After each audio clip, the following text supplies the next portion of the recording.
Ada banyak pintu di dunia yang sudah tertutup selama berpuluh-puluh tahun, bahkan berabad-abad. Apa alasannya? Rasanya di zaman ini kita bisa membuka semua pintu yang diinginkan. Tapi kenyataannya beberapa pintu disegel karena alasan bagus. Sejauh ini belum ada yang tahu apa harta karun atau misteri di baliknya. Berikut ini 4 pintu yang menjaga rapat-rapat rahasianya. Taj Mahal. Pertama ada Taj Mahal di India, salah satu tempat paling romantis di dunia. Shah Jahan membangunnya pada tahun 1631 dan mendedikasikannya untuk istri ketiganya yang sangat dia cintai. Mereka menikah selama 19 tahun dan memiliki 14 anak. Tapi sayangnya, istrinya meninggal dunia saat melahirkan anak terakhir mereka. Shah Jahan patah hati dan memutuskan untuk membangun sebuah makam megah untuk mengenangnya. Pembangunannya memakan waktu 20 tahun hingga selesai. Tata letak bangunan ini cukup menarik, desainnya sangat tidak biasa dengan 4 menara besar setinggi 39,6 meter di setiap sudut platformnya yang besar. Menara-menara ini tidak hanya ada sebagai pemanis, pada abad ke-17 para arsitek mengalami beberapa masalah serius terkait bangunan yang runtuh karena beratnya sendiri. Jadi kepala arsitek Taj Mahal menempatkan menara-menara itu sejauh mungkin dari makam. Dia pun memiringkannya sedemikian rupa sehingga jika menara roboh, bagian lain dari Taj Mahal tidak akan rusak. Sungguh perencanaan yang matang. Taj Mahal menyembunyikan beberapa rahasia besar. Ada banyak ruangan tertutup yang tidak boleh dimasuki oleh siapapun. Kalau melihat foto-foto bangunan ini dari tepi sungai, kamu bisa melihat 2 ruang bawah tanah. Tapi tahukah kamu, ruang bawah tanah itu juga disegel. Tidak ada yang tahu apa yang ada di dalamnya dan kenapa keduanya dikunci sejak zaman Shah Jahan. Rupanya ada alasan kuat kenapa ruangan-ruangan itu terlarang. Beberapa peneliti menduga ruangan-ruangan itu dibangun menggunakan marmer yang berubah menjadi zat berbeda yang disebut kalsium karbonat saat terpapar karbon dioksida.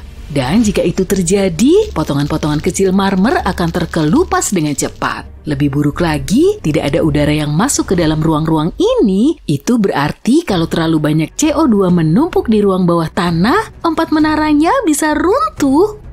Tapi tunggu, masih ada lagi. Beberapa orang menduga jasad istri Shah Jahan berada di salah satu ruangan yang tersegel rapat ini. Dan katanya dalam kondisi masih utuh. Itu bisa saja, tapi tidak ada yang tahu apa yang mungkin tersimpan di dalam ruangan misterius ini. Sphinx Agung Giza. Sphinx Agung Giza penuh dengan misteri. Patung ini bukan hanya monolit terbesar di dunia, tapi juga sosok campuran antara kepala wanita dan tubuh singa yang berasal dari mitologi Mesir dan Yunani. Patung ini juga sangat kuno, usianya diperkirakan sekitar 4.500 tahun. Pembangunan mahakarya ini memakan waktu sekitar 3 tahun dan membutuhkan 100 pekerja yang bukan merupakan budak dan disuguhi makanan lezat seperti daging domba dan kambing. Diperkirakan dulunya patung ini jauh lebih besar dari sekarang. Para arkeolog menemukan balok-balok batu besar dan peralatan yang ditinggalkan di dekat lokasi. Meski begitu, rahasia sebenarnya dari Sphinx terletak di bawah tanah di dekat cakarnya. Sejumlah ilmuwan menggunakan seismograf untuk mendeteksi 2 ruangan tersembunyi di bawah kaki Sphinx. Beberapa orang berpikir itu mungkin adalah Hall of Records yang legendaris yang menyimpan gulungan-gulungan kuno berisi rahasia alam semesta. Itu jauh lebih keren daripada perpustakaan manapun yang pernah kukunjungi. Kabarnya, bangsa Mesir bahkan menyimpan informasi tentang Atlantis di sana yang bisa dibilang merupakan teori konspirasi super kuno. Sayangnya kita tidak bisa masuk ke sana untuk memeriksanya. Ruang-ruang tersebut diduga punya 2 pintu masuk, tapi keduanya masih tersegel. Para peneliti belum mendapatkan izin untuk menguji teori mereka. Semoga saja mereka tidak membuat kita menunggu lama. Kuil Sri Padmana Baswami. Kuil ini terletak di negara bagian Kerala di India. Kuil ini terkenal lebih dari sekedar keindahannya yang menakjubkan. Di bawah kuil ini ada 6 ruangan yang diberi nama A, B, C, D, E, dan F. Pintu-pintu besi yang sangat besar menuju ruangan-ruangan ini menambah misteri tentang apa yang ada di baliknya. Beberapa tahun lalu, pihak berwenang memutuskan untuk membukanya, tapi itu bukan hal yang mudah. Kita tidak bisa begitu saja membuka pintu dan masuk ke dalam ruang bawah tanah, itu butuh kerja keras. Butuh waktu cukup lama, tapi pada akhirnya, tahun 2011, mereka berhasil membuka 5 dari 6 ruangan. Coba tebak, apa yang mereka temukan? Banyak sekali harta karun, kantong-kantong berisi emas, batu permata berharga, dan perhiasan berlian yang tak ternilai harganya. Perkiraan nilai dari semua yang ditemukan di dalam ruangan-ruangan itu senilai $1 triliun. Sepertinya kuil ini inspirasi nyata dari gua keajaiban Aladin.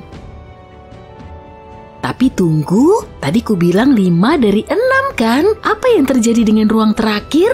Ruangan B masih tertutup, tapi bukan karena tidak dicoba. Mereka tidak berhasil membukanya. Bahkan ada kepercayaan tempat itu dikutuk. Menurut legenda, hanya orang suci atau resi yang bisa mematahkan kutukan tersebut dengan mengucapkan mantra khusus. Tapi belum ada yang bisa melakukannya, mungkin karena tidak ada orang suci atau resi di sana.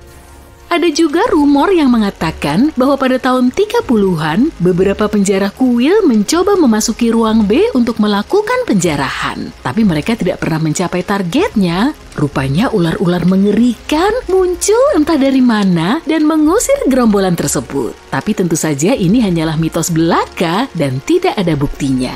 Meski begitu, konon auditor jenderal yang menangani kuil ini menyatakan ruang B telah dibuka setidaknya 7 kali sejak tahun 1990 dan tidak ada hal buruk yang terjadi pada siapapun yang memasukinya. Entahlah, mungkin kita harus mengirim Indiana Jones untuk memeriksanya. Makam Kaisar pertama. Jauh di bawah bukit, terpisah dari keramaian dan dikelilingi oleh jebakan-jebakan berbahaya, terdapat sebuah makam kuno berusia 2000 tahun. Ini adalah makam Qin Shi Huang, Kaisar pertama Tiongkok.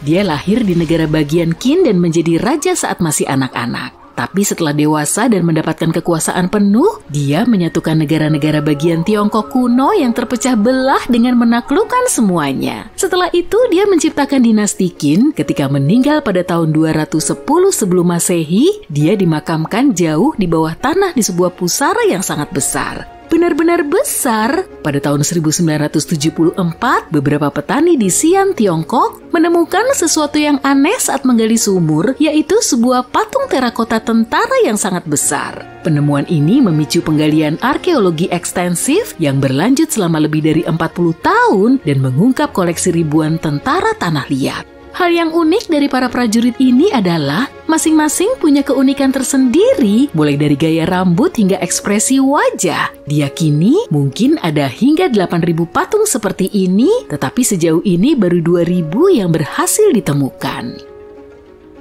Menariknya, makam utama yang diyakini sebagai tempat peristirahatan terakhir kaisar masih belum tersentuh. Dalam catatan kuno, ada referensi tentang kota bawah tanah luas yang dibangun oleh sang kaisar, lengkap dengan menara yang indah, istana, dan lainnya. Sima Qian, seorang sejarawan dinasti Han, menulis bahwa makam tersebut dihiasi harta karun dan memiliki ruang untuk ratusan perwira. Tapi kurangnya teknologi untuk meneliti situs ini dengan benar menjadi hambatan. Qin Shi Huang dikelilingi cairan merkuri di dalam makamnya dengan 2 aliran sungai yang mewakili sungai-sungai besar di Tiongkok, Sungai Kuning dan Sungai Yangtze. Masyarakat Tiongkok kuno percaya bahwa merkuri bisa memberi keabadian dan bisa jadi itu juga penyebab kematian sang kaisar karena dia rutin meminum pil merkuri untuk memperpanjang umurnya. Tingkat kontaminasi merkuri yang berbahaya di dalam tanah di dekat makam adalah alasan utama para ilmuwan ragu untuk menelitinya. Pencemaran itu bisa sangat berbahaya bagi manusia dan lingkungan. Nah, kalau harus memilih salah satu pintu untuk dibuka, aku mungkin akan memilih pintu yang tidak mengarah ke makam yang dikelilingi merkuri beracun itu. Paling tidak, aku ingin menghindari potensi bahaya bagi kesehatanku.